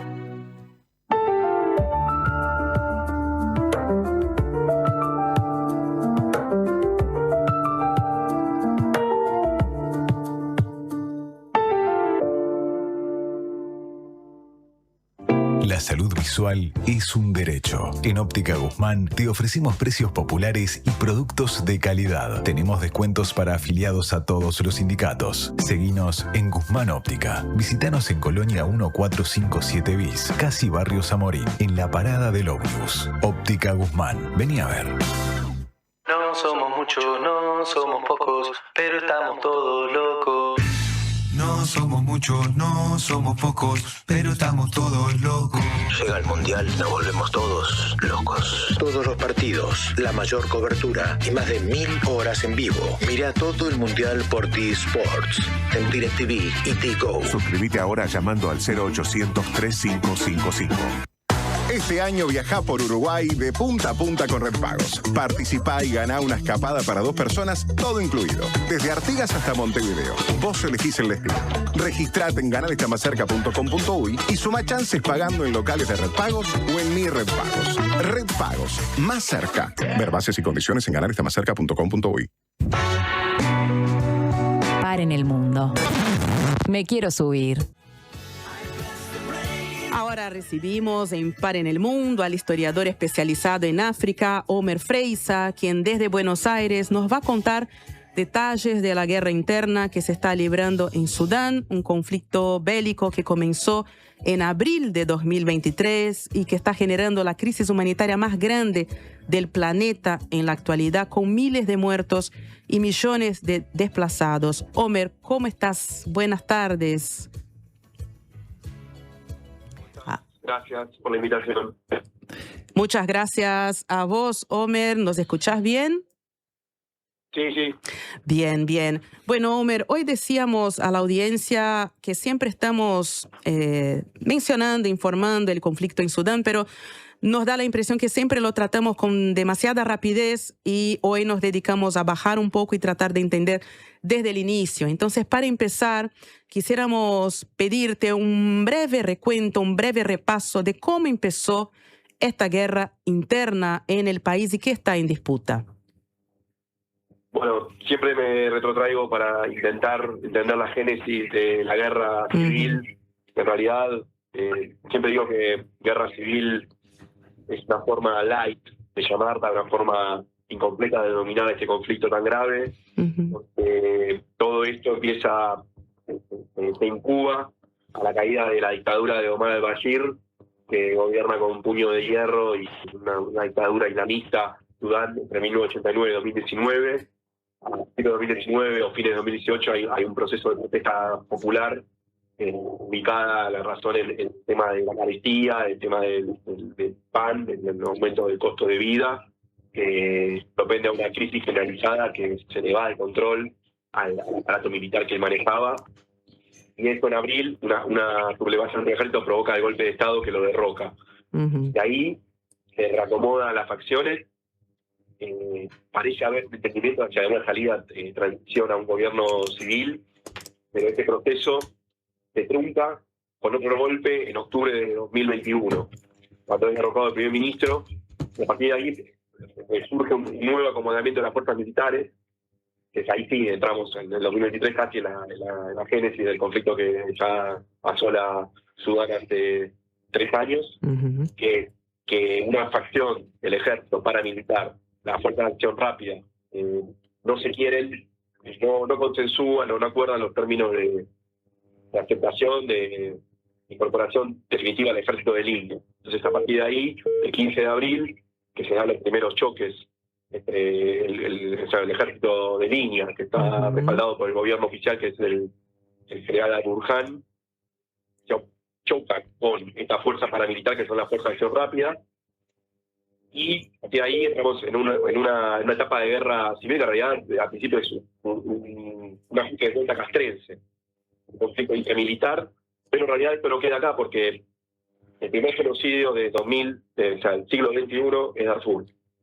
Y yo siempre digo que esta guerra no es una guerra civil, me digo guerra, como decía al principio, guerra civil es una forma incompleta de caracterizarlo, porque en realidad esto es la preocupación del primer genocidio del siglo XXI, que es el genocidio en Darfur, por otros medios, que no es excusa, pero las atrocidades que se están cometiendo en Darfur se han acrecentado desde ese abril de 2023 y continúan a día de hoy, o por lo menos tuvieron un pico de intensidad en octubre del año pasado con lo que pasó en Al-Fashir, que es la capital de uno de los Darfur, de las provincias de Darfur, que es Darfur del Norte. Que se está repitiendo una situación parecida, al parecer, en Al-Obeid, que es la capital de Kordofán Norte, que es al oeste de Darfur. Darfur es la región que limita al oeste del país con Chad. Esto ha provocado la guerra, el genocidio, todo lo que se está trabajando, se está imputando, se está acusando a las fuerzas partícipes, sobre todo a las fuerzas de acción rápida, la crisis humanitaria más grande del mundo, invisibilizada, completamente olvidada, y por lo menos ya se habla más de 150.000 muertes. Porque la principal víctima del conflicto, si bien es una cuestión más del orden militar, obedece a ajuste de cuentas que terminan saldándose con población civil abatida. Infraestructura destruida. Al principio, los primeros 2 o 3 meses se hablaba de que por lo menos el 35% de la red hospitalaria del país, que ya de por sí tenía varias falencias, estaba completamente dañada y inutilizable. Esto ha provocado, desde abril de 2023, al menos 13 millones de personas obligadas a abandonar sus hogares. De ese número, 3,5 millones son refugiadas en los países vecinos. Sudán del Sur, que ya tiene lo suyo, Chad, Egipto y Etiopía, principalmente Bolivia también. Omer, ¿en qué momento está el conflicto actualmente, no? Vos hablabas que hubo un momento de intensidad en octubre del año pasado. ¿Qué momento se está viviendo ahora de ese conflicto que se va expandiendo, se va postergando? Sí, el país está dividido básicamente en 2. De hecho, la Fuerza de Acción Rápida, liderada por Zemesti, que es el alias, el capitán Agalo, se llama de apellido en realidad, controla la mitad del país. Controla básicamente el este del país. Kordofán está justamente en el centro, está en una etapa de disputa, y básicamente las tropas de Zemesti, las tropas de la Fuerza de Acción Rápida, controlan lo que es Darfur. En realidad ya las controlaban de antes, porque son las herederas de las tropas más milicias que se llaman Chalchawi, que son las que cometieron el genocidio de Darfur, que empieza en 2003, avalado por Bashir, que en ese momento también controlaba el país, y toda la cúpula de la élite de Jartum, que es la capital. En realidad, acá, lo que se observa es la continuidad del genocidio en Darfur, un control total de Darfur por parte de las tropas de acción, estas fuerzas de acción rápida que están avaladas también por poderes externos, eso podemos hablar después, y un país dividido en 2, que de hecho ya hace más de un año y medio aproximadamente, si recuerdo bien, las tropas, o sea, este gobierno disidente, este gobierno en paralelo, se declaró como tal. Se declaró como un gobierno paralelo al gobierno de Jartum, al gobierno de Al-Burhan de las tropas especiales, el ejército de línea. Omer, más allá de, ahora nos metemos después sí en qué rol juegan los países digamos, los otros países en este conflicto, porque tienen cada uno de los sectores apoyo de diferentes países. Después nos metemos también en algunas cuestiones materiales también, pero digamos, cuando hablabas al principio de cómo comienza esta disputa, señalabas que es una cuestión en principio castrense entre facciones militares, pero ahí me queda una duda, ¿es una disputa por el control del gobierno de todo el lugar por parte de estas dos facciones militares? ¿Es así?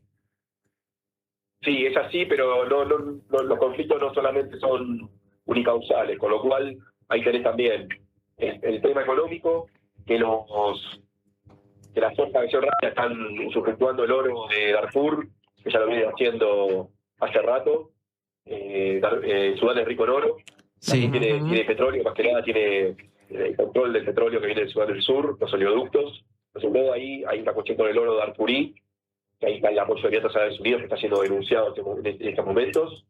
Después también hay la cuestión étnica, porque las tropas de extracción étnica árabe masacran naciones no árabes, que son las de Darfur. Darfur, de hecho Darfur es la morada de los Fur en árabe, los Basalí o los Agawa. Son las etnias que se han denunciado las masacres. También se habla de genocidios, se habla de delitos de guerra, de crímenes contra la humanidad por parte de las tropas de las fuerzas de acción rápida, que la propia comandancia niega o minimiza, o dice que son propaganda, que son inventos. Y bueno, y esto ha generado también disrupciones en el proceso de paz, que no se han querido presentar alguna de las dos partes de todas las rondas de negociaciones que hubo truncas. O sea que, volviendo un poco a la pregunta de Denise, el conflicto está trabado. El conflicto está trabado hace más de 3 años que se inició, y por ahora no se está hablando de retomar la mesa de diálogo o de negociaciones serias, porque la verdad lo que ha habido ha sido muy pobre, ha quedado trunco. Y ha habido treguas intermitentes que finalmente alguna de las dos partes no ha cumplido. Se han violado las treguas. Omer, vamos a ir a una pequeña tanda y cuando volvemos nos metemos en esa cuestión del oro y también de cómo están actuando los otros países, algunos que se benefician con ese oro y otros que tienen su incidencia en la política en Sudán. Ya venimos. Paren el mundo. Conducción, Denise Mota y Brian Majlín. Llegó el yogur. Rico, cremoso, con 11 gramos de proteína y probióticos. Probá el yogur. En sus 2 versiones, natural y sin azúcar. El yogur griego más uruguayo es de Conaprole. Clearwater instala equipos purificadores de agua para hogares y empresas, con mantenimiento incluido, para hacer tu vida más fácil. Escribinos al WhatsApp 097-474-387 con la palabra radio. Gracias por escucharme. Muchas gracias por explicarme. Gracias por toda la ayuda. Estas son palabras recientes de nuestros pacientes, pero los agradecidos somos nosotros, porque tu elección nos hace superarnos cada vez más y ser la mutualista con los mejores profesionales del país. En julio, si tu número de cédula termina en 7, venía un nuevo CASMU. Afiliate en nuestros locales, en la web o a través del 1444. CASMU. Estamos para cuidarte. Consulte las condiciones. Cobertura total de asistencia médica. Una conversación informada. La Diaria Radio 97.9. Los uruguayos nacimos para ser hinchas. Somos hinchas de la Celeste, pero también hinchas de Enrique, que reabrió el almacén de la esquina. ¡Vamos, Enrique! Y de Mariana, que está por traer un nuevo hincha al mundo. ¡Golazo, Mariana! Somos hinchas por naturaleza y por eso tenemos al Bro, que es hincha de los proyectos de todos y desde hace 130 años está jugando para Uruguay. Banco República, hincha de todos los uruguayos y sponsor principal de la selección uruguaya de fútbol. Llegó a Carper la SUV que no te vas a poder sacar de la cabeza. Chevrolet Sonic, la SUV que nació para ser inolvidable. Diseño deportivo, tecnología, conectividad y la seguridad que necesitas para disfrutar cada camino. Encontrala ahora en Carper desde $26.990. Te esperamos en nuestro local de Boulevard Artigas, esquina Gustavo Gallinal. Carper, tu Chevrolet marca Carper. En estas vacaciones de invierno, esta promo es para vos. Te damos 3 meses de plan premium de Disney Plus sin costo. Disfruta de todo lo mejor del deporte en vivo desde ESPN y de tus series y películas favoritas. Además, llévate una Antel Box a mitad de precio para convertir la TV en un Smart. Antel, el futuro lo creamos juntos. Para en el mundo. Me quiero subir.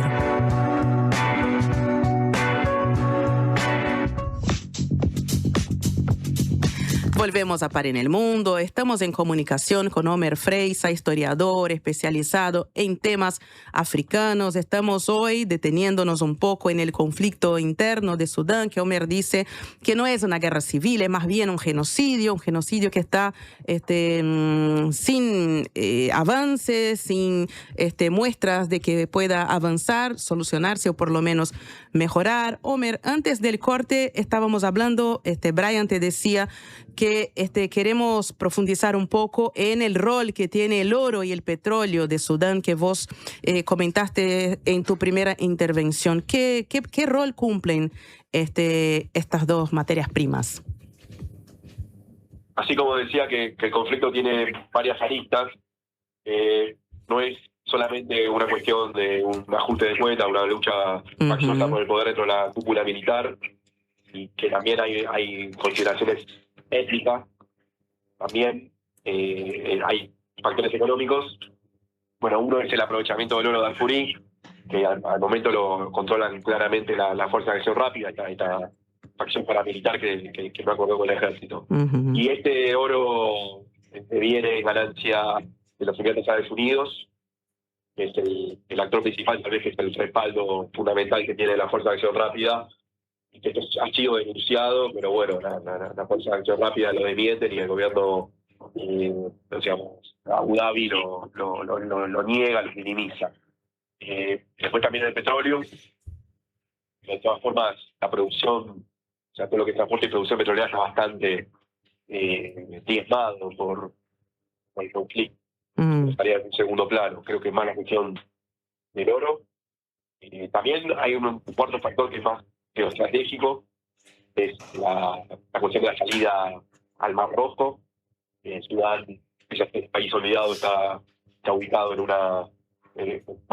el corredor estratégico que es el Mar Rojo, vía Mediterráneo, Golfo de Adén, salida al Índico, que justamente por Sudán estarían los rusos operando para construir una base naval en este puerto, en esa ciudad importante. Entonces, bueno, son un número de aristas que hacen el conflicto tomar la gravedad que tiene, y no ponderaría una por arriba de todas, sino que todas las variables se representan y no hay ninguna más importante que la otra, ¿no? Todas suman para evitar el acabose que es este conflicto y la falta de atención que tiene en el mundo, y los esfuerzos diplomáticos, lamentablemente Naciones Unidas rasgando las vestiduras, que hay que abrir corredores humanitarios, que hay que sacar a la población del marasmo que está, pero no veo avances, como preguntabas vos antes. ¿Quién controla, Omer, la parte de Sudán que tiene la salida al Mar Rojo? Bueno, está el ejército ahí.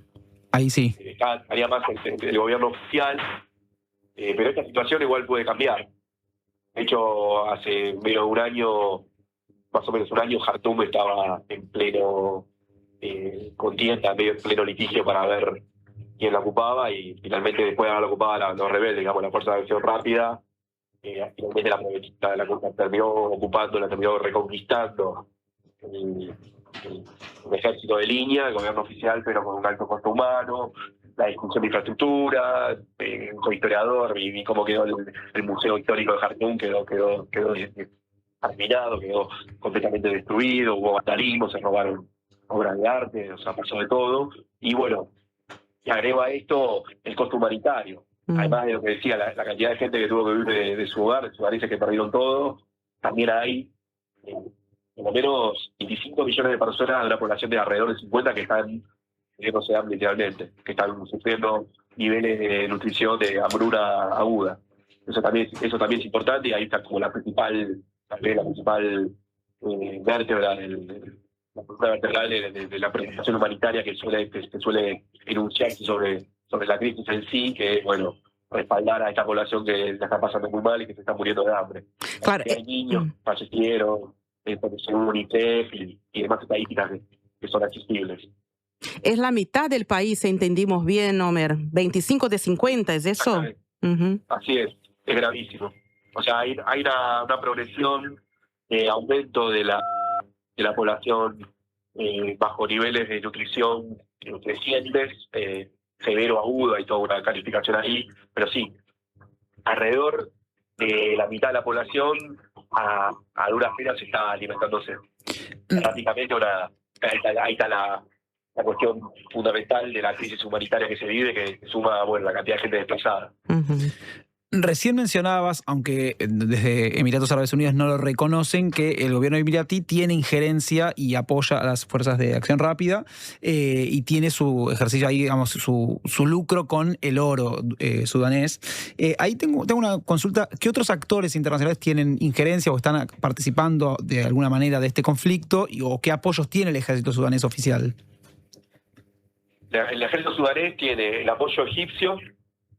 Egipto también tiene estabilidad en su frontera sur. Bien. Que no se le desbalancee el conflicto hasta afectar su propia integridad territorial. Además, también cerca de la frontera del norte egipcio-sudanesa hay yacimientos de oro. Y Egipto puede lucrar con esos yacimientos. Y la situación no se descontrola. Por otro lado, también Estados Unidos hace juez y parte, situación curiosa porque Estados Unidos más bien apoyaría al gobierno oficial de Jartum y está dentro del llamado cuadrilátero que ha prometido a las negociaciones, pero en ese mismo cuadrilátero también está abierto Estados Unidos. Y claro, apoyo de la contra, de las fuerzas rebeldes. Entonces, es bastante, cuando digo curioso, y parte con de alguna forma, Estados Unidos muestra algo más neutral, pero en realidad apoyo a Jartum. Y por otro lado, Arabia Saudita también ocupa más una posición de neutralidad, como de negociación.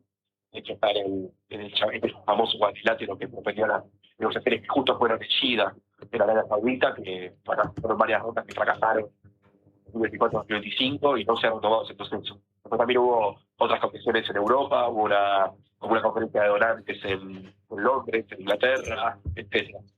Pero otros apoyos, ya no del gobierno sudanés, sino del gobierno rebelde, digamos, del gobierno paralelo, son los países limítrofes.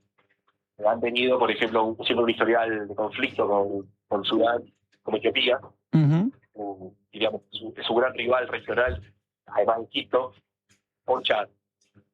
Y ahí también hay como una división en Libia. Algunas facciones que apoyan a Geneti y otras facciones que apoyan al Burjani, digamos, a este último en general, el jefe de las Fuerzas Armadas oficiales. Entonces hay bastante división. Quiero decir que Etiopía apoya, al parecer, a los rebeldes, porque Etiopía y Sudán han tenido malas relaciones, unas relaciones crispadas por la conclusión de la gran represa del referente etíope, que ha generado pleitos diplomáticos tanto de Etiopía frente a Egipto unido a Sudán por la preocupación del aprovechamiento de las aguas del Nilo, en una situación de una región que sufre un estrés hídrico importante y que las hambrunas, las sequías son frecuentes, así como las inundaciones. En ese momento vimos más las sequías que las inundaciones. Esto igual es muy variopinto. Encima ahora se viene el Niño. La corriente de un Niño es muy fuerte que va a complicar un poco más la situación no solo del Cuerno de África, de Sudán, del noreste africano, sino todo el planeta, según se pronostica. Recién cuando hablábamos de la injerencia internacional y de los diferentes actores y cómo operan, lo pensamos más, por lo menos se entendió más desde mi lado, desde un punto de vista económico, regional, de intereses en ese sentido. Me queda por preguntarte si hay dentro de esa diferencia o conflicto étnico que también se da dentro de Sudán, también los países se alinean en función de eso o esa parte, digamos, los otros actores no les interesa. No, me parece una cuestión geoestratégica. Bien. Yo siempre digo, siempre hay los conflictos africanos, siempre hay tres dimensiones para entenderlo. Primero la dimensión doméstica, que es étnica, que es local, que también tiene que ver con el aprovechamiento de los recursos internos, porque no solamente los bandos externos aprovechan la depredación, sino que también los propios internos también se benefician, si no estamos pensando que las élites africanas son marionetas de los poderes externos que las controlan a PHN. Después la dimensión regional, ahí también hay esfuerzos de la Unión Africana para la paz, para lo que es la Asociación para el Desarrollo de la región ahí de África Oriental, y después la dimensión geoestratégica internacional, que ahí aparece un poco lo que decía, los apoyos externos, jugando sus propios intereses y tomando la región como importante, sí por los recursos económicos, pero más que nada por su ubicación geoestratégica. Más cerca del Cuerno de África, la vía de comunicación al Índico, salir un poco de Sudán, con noticias, reconocimiento del Estado de Israel a Somaliland a fines de año, que eso también complica el tablero regional y tiene que ver con lo que explica la importancia regional estratégica de la región en su conjunto. Bueno, la guerra de Sudán es una arista más dentro de la rivalidad de las grandes potencias y otros poderes. También Turquía, me lo nombré, pero Turquía es el principal proveedor de drones. Y hace los últimos 2 días hubo asesinatos de civiles, de vehículos civiles, por culpa de drones, al parecer visitados por la Fuerza de Acción Rápida, contra objetivos civiles. Un grupo que iba a una boda, en un auto, 5 mujeres muertas que iban a una boda. Están diciendo que se les acusa a las Fuerzas de Acción Rápida de haber manejado, de haber manipulado ese dron que provocó el ataque. Omer, muchísimas gracias. La comunicación no fue la mejor, pero se pudo entender. Desde acá escuchamos un poco entrecortado, pero se pudo entender. Te agradecemos un montón y seguimos en contacto para seguir entendiendo las internas, ¿no? La lógica interna también de estos conflictos. Bueno, muchas gracias, Denise, Brian. Bueno, buen viernes y nos reencontramos la próxima. Ojalá que sí. Gran abrazo para vos, Omer, también. Gracias. Ahí va, vamos a un corte y ya venimos. Paren el mundo. Conducción, Denise Mota y Brian Majlín.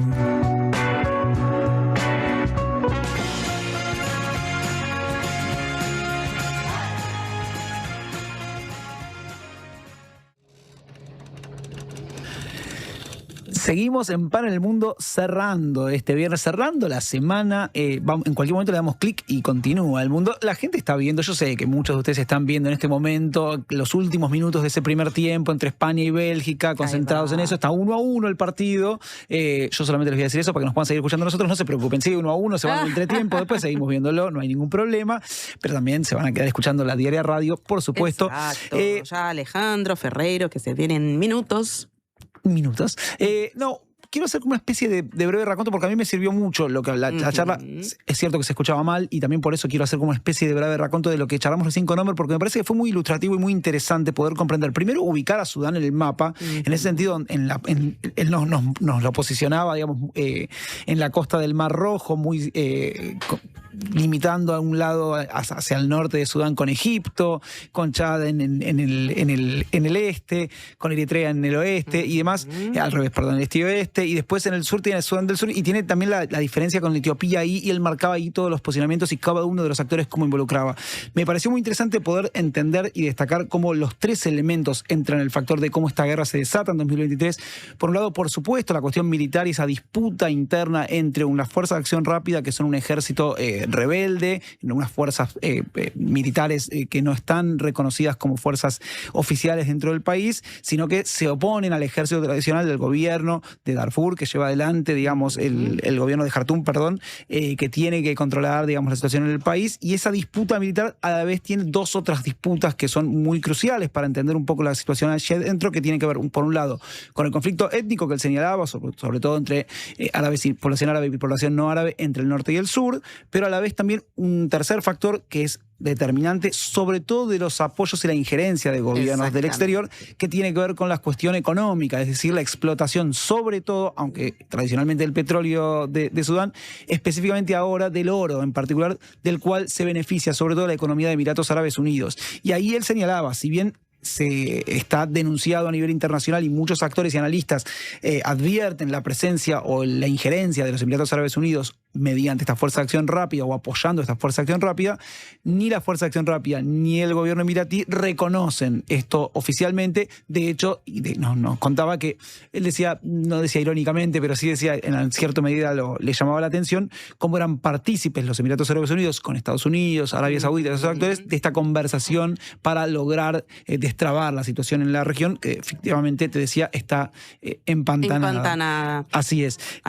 Bueno, en ese caso, me parece que lo último para destacar en esto es que él también señalaba que si bien la injerencia de todos estos países tienen que ver con el control de recursos, de materias primas y de llevarse a cabo cuestiones económicas que se benefician, aunque los que están en la región, Egipto, Chad, Etiopía, también tienen cuestiones obviamente limítrofes y específicamente no solo económicas, sino de mantener fronteras tranquilas para su propio país. Él señaló también ahí una cuestión que me parece interesante, que es cómo las élites de Sudán y las que están en disputa también se benefician económicamente de esta situación, porque no es que solamente él decía con esta frase, y eso me pareció interesante, no es que son títeres o marionetas solamente de gobiernos extranjeros, aunque tengan alianza, aunque tengan conexiones, sino que también sacan su propio beneficio. Nada, dicho esto, porque obviamente estamos ante una de las situaciones él llamaba no guerra civil, sino genocidio. Hablamos de la situación a nivel crisis humanitaria más importante y más grave y más acuciante del planeta en este momento. 25 millones de personas en situación de hambruna. Sí, desplazadas. Muchísimos miles de asesinados, etcétera. Entonces me parece que era importante como tratar de entender un poco más este panorama y otras, obviamente, potencias regionales que también se involucran y tienen su injerencia, pero que en este caso contaba Omer Freisa cómo se comportaban. Ahí va.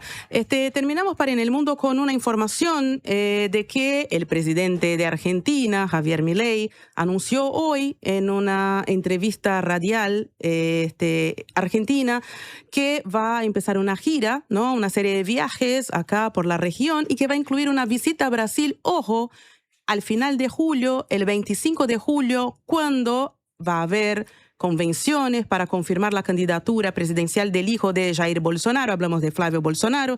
Estuvimos acompañando en los últimos días los muchos problemas que está teniendo Flavio para afianzar su candidatura, sobre todo entre el electorado femenino, sus peleas, sus discusiones sumamente públicas con su madrastra. Y bueno, Milei hoy anunció que va a ir a Brasil para expresar no solo públicamente, sino presencialmente su apoyo a Flavio, y además quiere hacer una visita, y acá sí puede haber un problema diplomático, quiere hacer una visita al expresidente Jair Bolsonaro, que recordemos está en prisión domiciliaria, sí, postergada por cuestiones humanitarias, pero un pequeño gran detalle es que una visita de estas características solo podría pasar si autorizada por el ministro del Supremo Tribunal Federal, Alexandre de Moraes, el mismísimo que autorizó la prórroga, ¿no?, de la prisión domiciliaria de Bolsonaro. Así que hasta 25 de julio va a dar para mucha tela para cortar y ver cómo Milei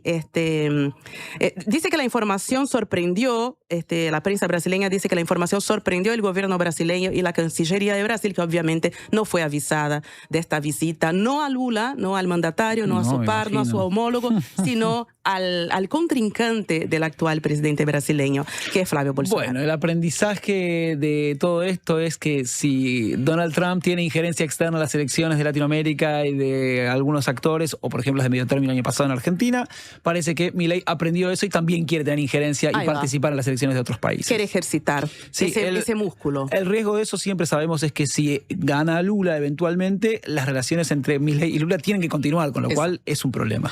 Es un gran problema. Ya veremos y ya nos vamos, mi Brian querido. Saludamos y agradecemos a Alejandro Correa, operador de radio, Joaquín González, operador de video, Francisco Musso en asistencia técnica y producción, Gonzalo Yuria, nuestro productor, todo el equipo multimedia. Y nos vamos, pero nos quedamos con las ganas, y Alejandro Ferreiro. Buen fin de semana, Denise. A vos.